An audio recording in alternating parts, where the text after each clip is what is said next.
for just a moment here, Blake. We are at 7 o'clock. Everybody has come back in, including guests. I've got special guests here behind me. Okay. Which is, I'm told the look. I see. That's so cute. But this is this hour we're doing a industry panel for about the next 25 minutes about film restoration. I'm going to turn it over to you, Blake. We're in the back half hour. We're going to be giving away some decent prizes with the quiz, and I'm just going to bow out, sir. Enjoy. Great, thanks. Okay, wonderful. See you soon. Okay. So anyhow, give you a little, first, let me introduce myself. Okay, my name's Blake. I've been a colorist for 37 years now, and longer than I care to admit to. And I started working in Hollywood, and then afterwards went to Holland. I was a colorist over there, and then came to Germany, and I've been in Germany for 11 years now working as a colorist. And so then I also worked for a short time in Denmark for a company called Digital Film Lab. This was a company that made the first digital intermediate, because everybody thinks that Oh Brother, Who Art Thou was the first digital intermediate film, but actually there was a Swedish movie called Zingo, which was made. And what happened was the CEO of Digital Film Lab came up with the idea of they shoot the film on Super 16. We scanned it with a spirit, and then afterwards do a digital blow up to 35 millimeter. And then at the time, it was so new that the guys from Philips were actually bringing cards for the data cine to basically bring it up, because at the time the unit wasn't really equipped for doing that. Also for the storage, we weren't really equipped for it. So they were using stone and wire disk arrays, and we had links from one building to the next building to actually transfer all the data over so they could work on it in the infernos that they had over there. And so it was quite interesting. The problem they ran into over there was the workflow, because they realized then that they couldn't get a good usable outcome from what they were doing. So what they ended up doing was they said, the only way we can assure our outcome is to build our own lab. And so what they did is they built their own film lab there in the building, and then they did this for developing. So the only thing they sent out for was for release prints. Yeah. But when I was working at Crest Video in Hollywood, my boss there, David Martin, he left, and then he later on went to work he started his own company called Image and Sound. And one of his customers was Steven Spielberg and Universal. And so he worked on the restoration of Jaws. And this was interesting, because what happened with Jaws was that when you are making release prints from a picture, you have the original negative, the interpositive, the internegative. And then when you wear out internegative one, you make another internegative from the IP. And then you make another one and another one. And so, for example, like when I mastered Poltergeist, I had like 7 internegatives of it. And I just used the one with the highest number to get the best results. And, but with Jaws, apparently, at some point, there was a large amount of prints made from the original negative, and it was worn out. It was in a pretty sorry state. And so what they had to do was actually go through and make a new negative. And so what happened was that the first thing they did was they did a liquid gate transfer of the negative. And here's actually the process when they were doing it. And then what they did afterwards was they did the digital restoration from the final outcome of that. And then, of course, then they had to go through and do a resolve grading, and they had to do all these other things on top of that. Now, for example, let's get back to here. Yeah, as you can see here, I think this is on the Inferno. They were going through and doing the retouching, taking the rips and the tears out of the picture. And there was apparently quite a lot on there. The other title, this is the one that I did. I was working on at Crest. This was a film called The Loved One with Robert Morse. And what happened was they had a domestic version, and then the BBC ordered the international version of The Loved One. Problem was it didn't exist. They didn't have any film material for it. So they had to look around for the film elements. They had a soundtrack, but no picture. So what we did is we took the picture from the domestic version and put it where we had it. And then afterwards, we have to fill in the blanks then with the material that came from Europe. And then this way we're able to assemble and make an international version out of it. There was another film that I worked on too that was called Mystery of the Wax Museum. And a lot of people are not familiar with the older two-color Technicolor or two-strip. And there was actually several different categories of two-strip Technicolor. And this particular movie was lost. And so what happened with this film was they had no original negative to it. They just had an imbibition Technicolor two-strip print in nitrate. And we did the scan from that. And I did the color grading from this, and the print was not in the greatest shape. It was okay. But they had this with two pictures. It was Mystery of the Wax Museum, and the other one was Dr. X. And what was interesting with Dr. X was I got into the picture and I noticed it was a tremendous continuity problem. And so what I did was I contacted the guys at MGM and I said, do you have anything on this picture that we can use? Because my gut feeling tells me that there's maybe a reel swapped around. And so they turned up with this crate with the original shooting script of the movie. And I found out that reel 2B and 3A were the wrong way around. No wonder the movie never made any sense. Yeah, and so I put it back and I said, oh yeah, now it makes a heck of a lot more sense. Yeah, so it's interesting. So I had that happen with a reel of Italian subtitles one time on a Fellini film, and it drove me crazy. And I finally realized they were labeled wrong. So I fixed that.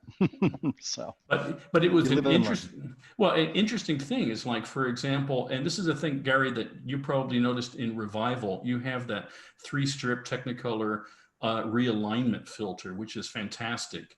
And that was the thing I was talking to Dillip that time when he was writing the code for that. And I said, if you could do this, this would be fantastic, because there's a scene in Gone with the Wind where Scarlett O'Hara is walking down the stairs and you could see the registration was off and you saw this sort of purple line going around her all over. And the reason for that is they would take the magenta matrix and use it for making black and white prints. And when they would store it in a different location, it would shrink at a different rate. And then when they put it together, you get this misregistration that would come up. And so what happened was the picture gives the impression of being out of focus. But if you look at it closely, it's just a matrix misregistration that was quite interesting. And so this filter in Revival, you put a registration reference in it, click on the button to re-register, and boom, it's fixed. It's an amazing filter, yeah. Did you, Gary, when you were working on the Revival project, did they actually, did other people come through asking about this as well, or? Well, certainly that was a popular addition that we did later on. What I will personally, because I know the people, I'll give Warner Brothers credit for doing that with their products. They developed their own algorithms for that. I think Gone with the Wind was done that way, and things like Wizard of Oz and stuff like that. They did that. So I'll give credit where credit's due. But yeah, exactly. We had a tool that would automatically align the colors, and it was quite popular just because it was pretty fast. I mean, it could go through, and it just basically found objects throughout the image and looked at all 3 RGB and lined them up. Yeah, no, the guys that I'm sorry. It used our de-warping engine really to do that, so that we had de-warp from the beginning, and so that's what we used. Yeah, it's amazing that so many people are still using Revival for so many projects, because I know the guys at Cinecittà in Rome are using Revival quite extensively.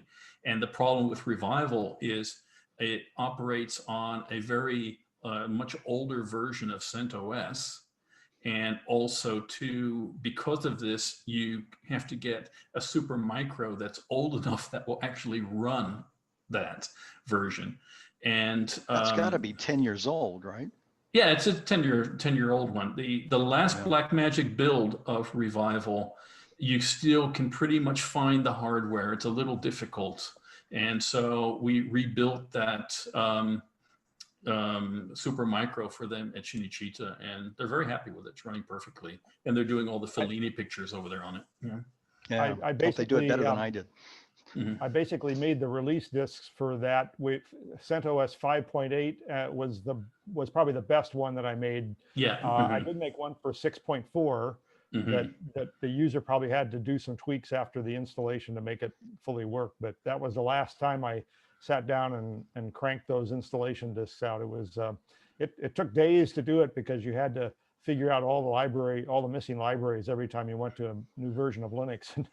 Well, this is the problem that I went, because when I moved Resolve over to CentOS 8, and when I did that, it was a bit of a kind of a laborious procedure to get the whole thing loaded and get everything going. But it looks good. Yeah, it's perfect.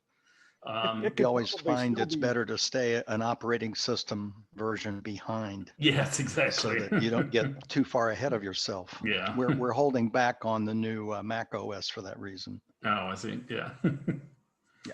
But no, it's but so, for example, the guys at Warner Brothers have done an exceptional job, since now they've acquired the MGM library. And they've been doing a lot of remastering of like Wizard of Oz and all that. And they've done a really exceptional job over there. They did a wonderful job on Godfather as well. Jan Yarbrough over there is one of the best guys in town. Beautiful work at Warner MPI. Because that was a time when I did a lot of remastering for when we had the CAV Laserdisc series. And I had to do a whole series for Japan. And what we did is we remastered Forbidden Planet. And this is the problem with a picture like this is, they always talk about when you're doing restoration of scratches and dirt and things like that. But the other problem is the color aspect of it. And I'm sitting there color grading it. You make it look nice. And then when the guy steps off the spaceship on Altair 4 and he says, look at the color of that sky. And I had made it all blue. And so then I had to call up somebody. And luckily I knew the guy. There was a director in LA who I knew. His name was Bill Malone. Sure. And Bill owns he used to, he just sold it recently, was the original Robbie the Robot. Sure. And he was a real nut on Forbidden Planet. And so I called up Bill and I said, Bill, what color is the sky on Altair 4 in Forbidden Planet? He says, it's cyan. I said, oh, okay. So now I have to go back and recolor grade the whole beginning of the picture. And so this is things that you run into there. And interesting thing, in that series, we also did 2001 Space Odyssey as well. And when we did this, you've got the most difficult reel is, of course, the Stargate sequence at the end of the picture, because you've got all that slit scan photography and all that. And to do it correctly, it can take a while on there. Although Kubrick did some interesting things with that film, a lot of those dissolves were AB rolls. They actually avoided opticals whenever possible. I knew Pat Miller over at Warner MPI, and I think he did one of several versions of 2001 with Kubrick's assistant. He said it was a very meticulous, difficult, complicated process. Well, that was the thing, is that anytime you're doing a Kubrick film, and this was the thing we ran into at Crest, was that they would retime the things that they would ask for, and we couldn't figure out why they wanted it. They would time every reel, and it had to be a certain time precisely. The other thing was the seats in the space station had to be a particular hue of a sort of a reddish purpley red.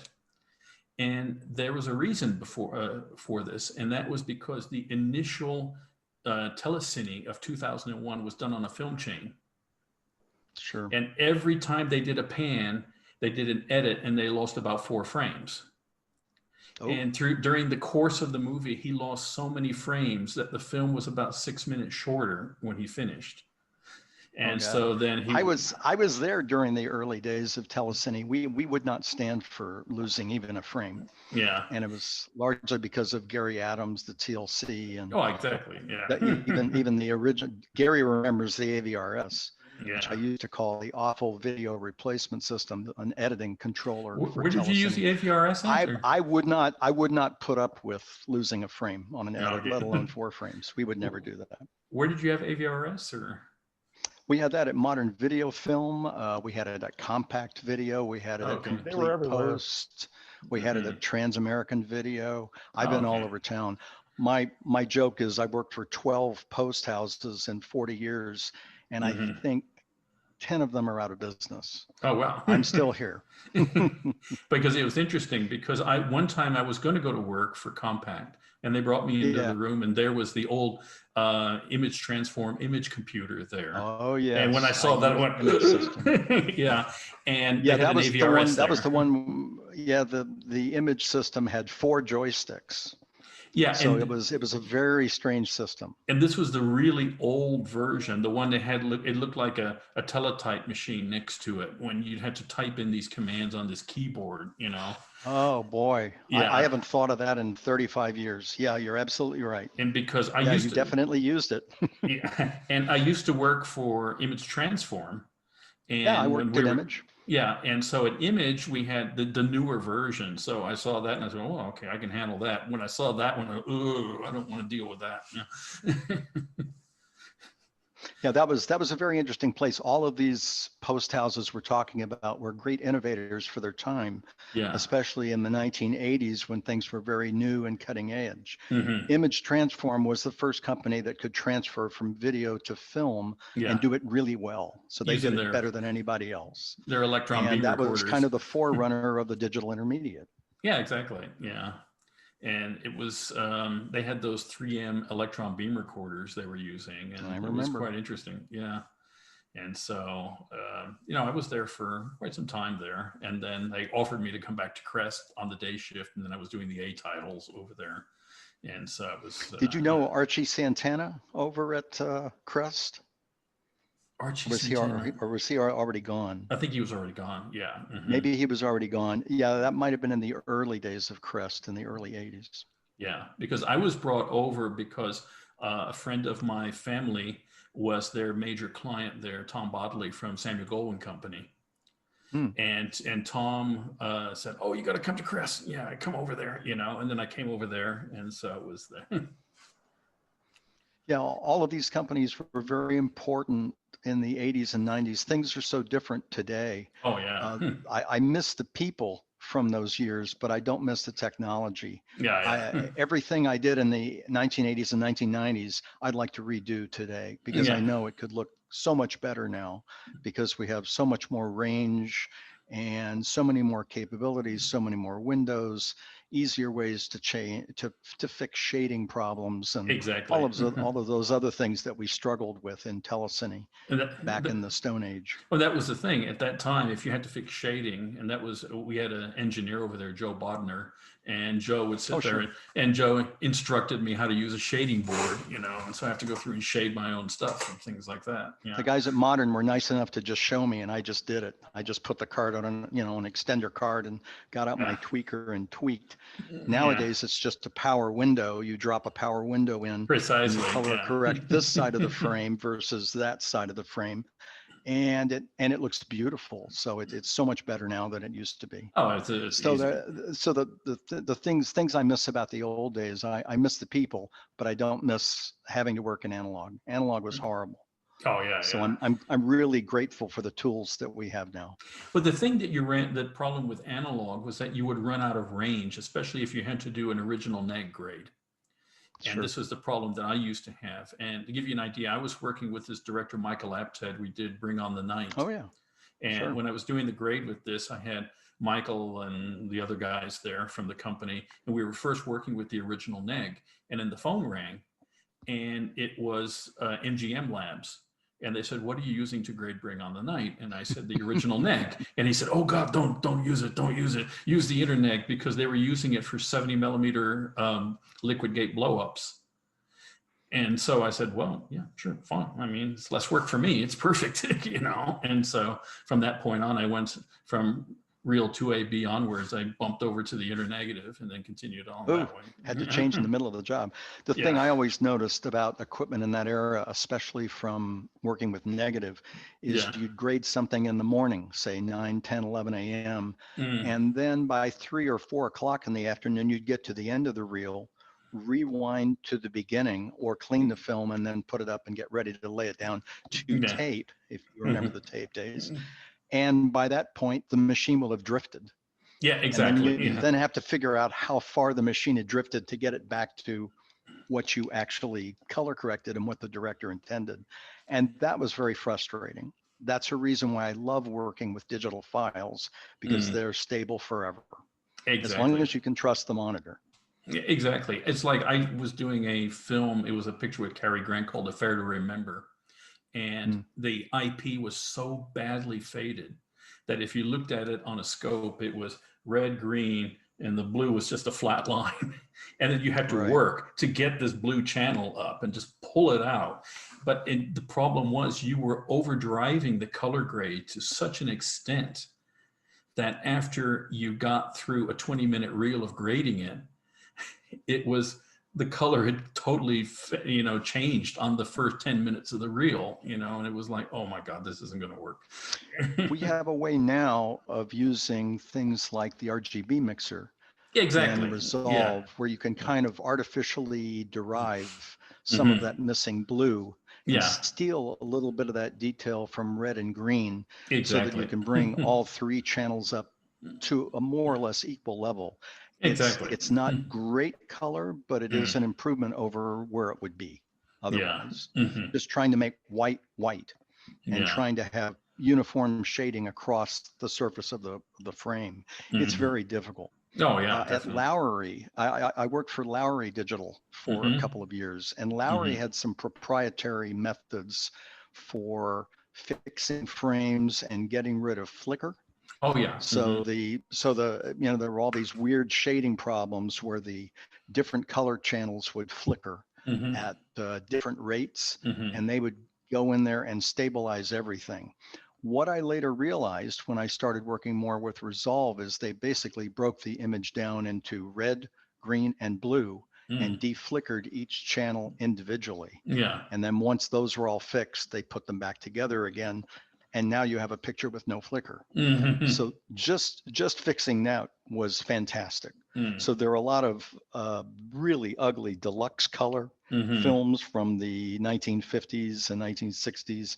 A lot of those old Fox films, MGM and so on, where the flicker, the shading, the color breathing, where it's kind of rhythmically going up and down, it will make you mental. Trying to fix that. In the old days, I'm sure Blake will remember, we would have to do dynamic grades, grading up and down like riding a surfboard on the waves to try to keep everything level and flat. Once that's taken care of, life is so much simpler. And I mean, I'm always thinking about what is the person at home going to see? And so the most important thing is don't do anything that's going to distract them from enjoying the story and the characters. Precisely. So we really worry about that stuff a lot. Yeah, exactly. I'm sorry, you were going to say something, Gary? Or? Yeah, I was just mentioning thinking about the color breathing, and of course I'll be the first one to say that Lowry Digital had the absolute stellar best algorithms ever for fixing stuff. I mean, they literally could fix anything, and I would wish to be able to come close to the things that they could do. But we had the color breathing problem. We've always had a deflicker that was pretty good, but if you cranked it up too much, it would artifact, and that, of course, nobody likes artifacts. Yeah, that's true. But exactly. When one of our customers, Ceneric, was working on Carousel, they brought in some segments that were just horrible, and it was, you know, there were lots, just like Marc says, there were a lot of films that were like that, and they used our deflicker, which didn't really solve it at all. It made a mess of it because it was over a long time period. It would go 20, 30, 40 seconds, and it would, you know, the deflicker would just build up and make a mess. So we actually, one of our engineers just sat down with a 30-second clip that they provided with us and just completely reworked the deflicker to be a very long-term.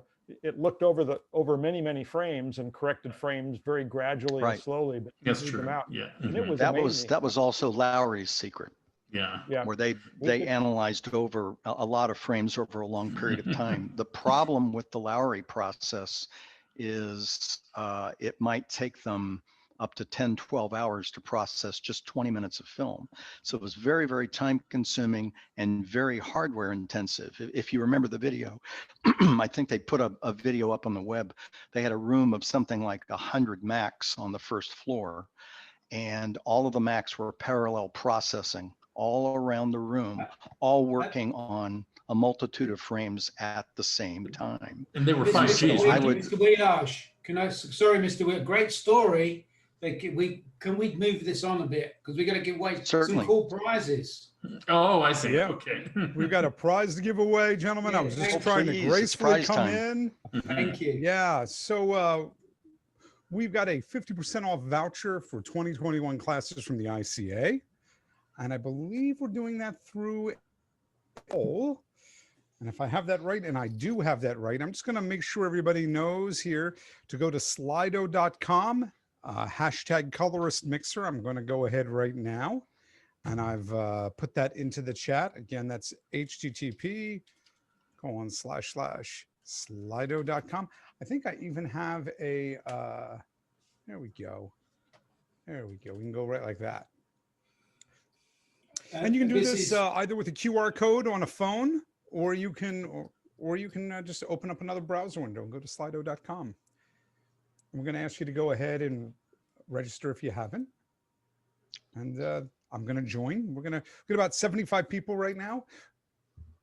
You were going to say something, Blake? Oh, no, I'm fine. I'm good. No, okay. Go ahead and spotlight one or two. Might as well bring them up. This is going to be 50% off any classroom class or one-on-one as well. So if you want to pick somebody and go, I want you for 2 hours or whatever you want, then that's an option as well to be used next year sometime. So you could have 2 hours with Jeff.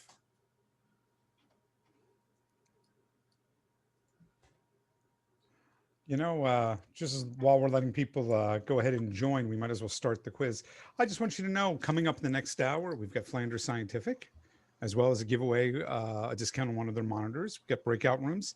And in hour 7, we've got Juan and starting your own boutique. And again, some more breakout rooms. So we're going to, as we've moved into hours, as we've wrapped hour 5 and get into hour 6 and 7, you're going to see that we do a lot of these sort of, hey, just chats along the hallway, just as if we were in person in Vegas and Amsterdam for a mixer.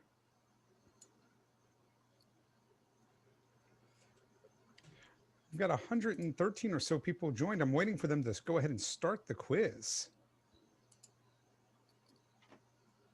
There we go. I know this the one's answer. timed, everybody. This one's timed. You got 30 seconds. There are 3 quiz questions this time around. Are you reading this, Blake? Oh, yeah. Yeah. So when, you know what? When theatrical films are copied, what film element is used in the lab to print from? Internegative, original negative, or interpositive? Also a dupe negative. Oh, yeah, you could call that. Voting is closed. Oh, look at that. Pretty good. Very good. Yeah. Very good. Internegative was the right answer. Yeah, right answer. Okay. 56% of people got it correct. Let's see what, have a look at question number 2. What file format is normally used when doing digital film restoration? JPEG, TIFF, or DPX? We have about 22 seconds left. 99 people in this live quiz. 108 have answered. We got one more question after this.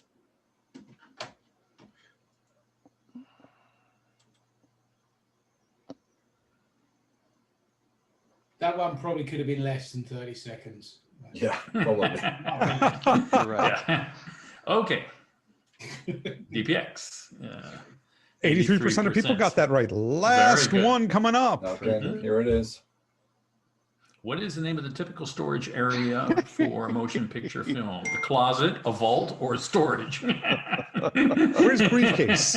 Where's briefcase? Well, it's shoe boxes, isn't it? Yeah. They forgot to John add Wayne garage. stored his film out in the barn. True Yeah. story. Okay. So there are about 120 people who have a shot at this. And we'll get the leaderboard when this comes up. So we've got the right answer being, of course, vault. And let's see what the leaderboard tells us. Let's see who's. I think it might be a tie.